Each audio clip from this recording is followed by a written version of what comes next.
आनंद मासिक पत्रिका अंक 34, प्रतिलेखन संख्या 1 एवं 2, गति 80 वर्ड पर मिनट।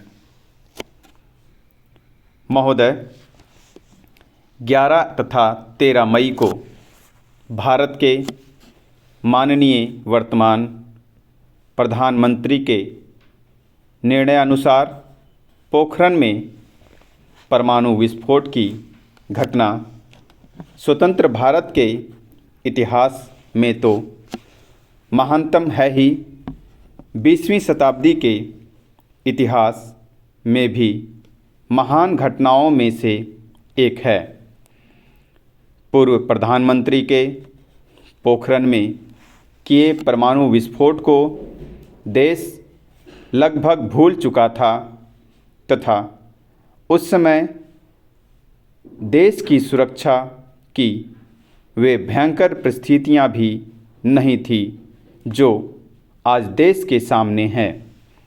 20वीं शताब्दी के अंत के समय भारत का यह परमाणु विस्फोट 21वीं शताब्दी में नई सोच, नए जीवन दर्शन तथा नए क्रियाकलापों के साथ प्रवेश करने तथा आगे बढ़ने का शंखनाद है। यह इतिहास का ऐसा मोड़ है जो सैकड़ों वर्षों में कभी होता है।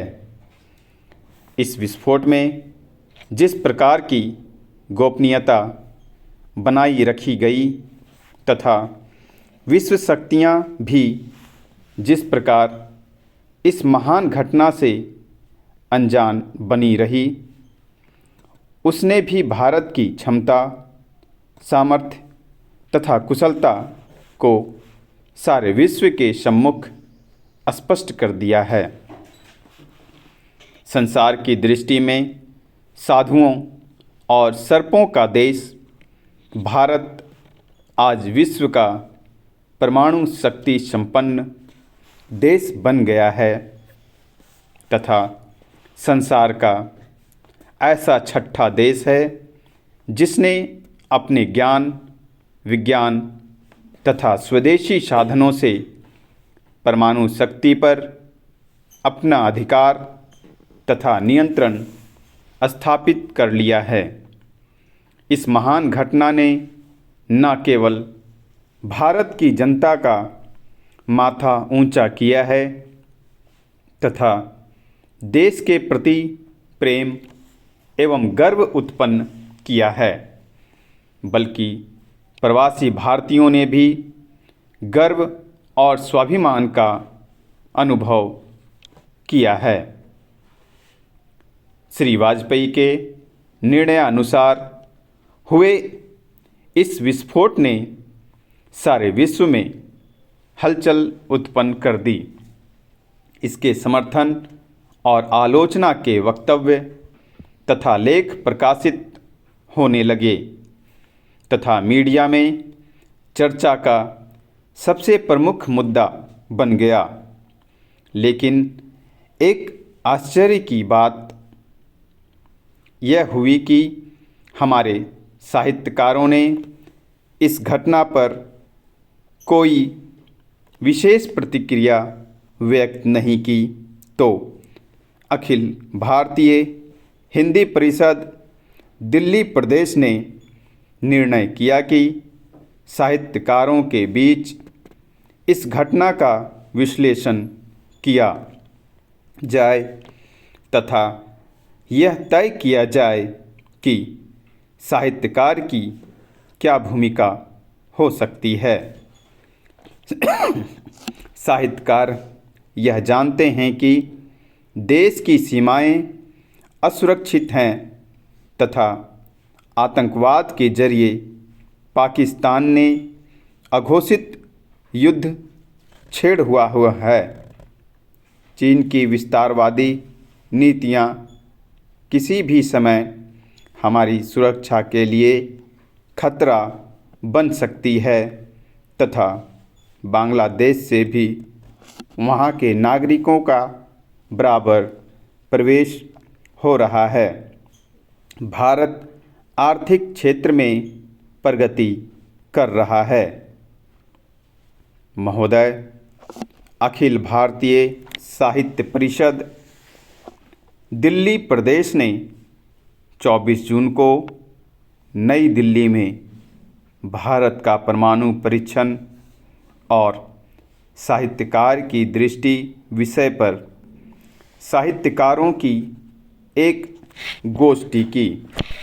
इसकी अध्यक्षता की जवाहरलाल नेहरू विश्वविद्यालय के प्रोफेसर डॉक्टर परिमल दास ने तथा विषय प्रवर्तन किया इसी विद्यालय के अभी सेवानिवृत्त हुए जापानी विभाग के प्रोफेसर डॉक्टर सत्यभूषण वर्मा ने। प्रोफेसर सत्यभूषण वर्मा ने कहा कि परमाणु विस्फोट इस सदी की महत्वपूर्ण घटना है तथा भारत ने अमेरिका की मनमानी एवं पुलिस की तरह व्यापार करने की चुनौती दी है। यह चुनौती केवल भारत ही दे सकता था।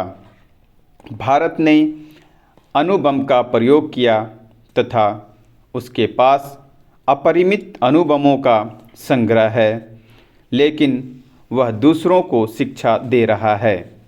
अमेरिका की बौखलाहट स्वाभाविक है, क्योंकि भारत ने उसके एकाधिकार को ललकारा है। अमेरिका, चीन आदि देश आज भी आर्थिक एवं सांस्कृतिक रूप में अपने उपनिवेश पैदा करना चाहते हैं। भारत जैसे देश उनके बाजार हैं और दुर्भाग्य यह है कि हम भी उन्हें इस बाजार में आने के लिए आमंत्रित कर रहे हैं। हम जानते हैं कि हमारे शत्रु कौन हैं। चीन कब हमारा मित्र था? पाकिस्तान हमारा दोस्त कब था?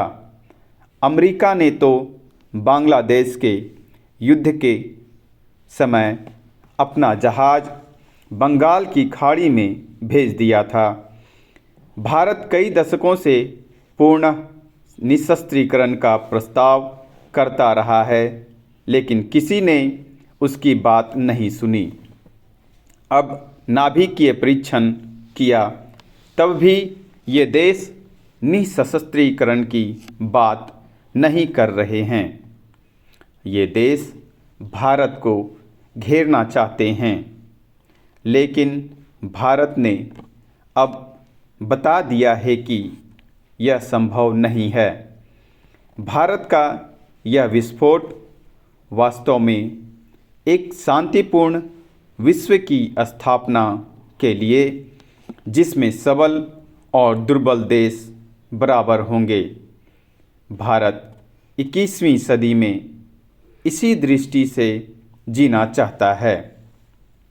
इसके बाद डॉक्टर सितेश आलोक ने भी परमाणु विस्फोट का समर्थन किया तथा कहा कि भारत एक शांति प्रिय देश है और रहेगा। उन्होंने अमेरिका के विकास, विलास तथा उसके बाद विनाश की ओर कदम रखने की स्थितियों की जानकारी दी और कहा कि अब भारत पहले से अधिक सशक्त हुआ है। अमेरिका आदि देशों के प्रतिबंध हमारे लिए वरदान बन सकते हैं। हमें ना तो पलायन करना है और ना दीनता दिखानी है। नरेंद्र कोहली ने कहा कि सरकार का यह कदम सर्वथा उचित है।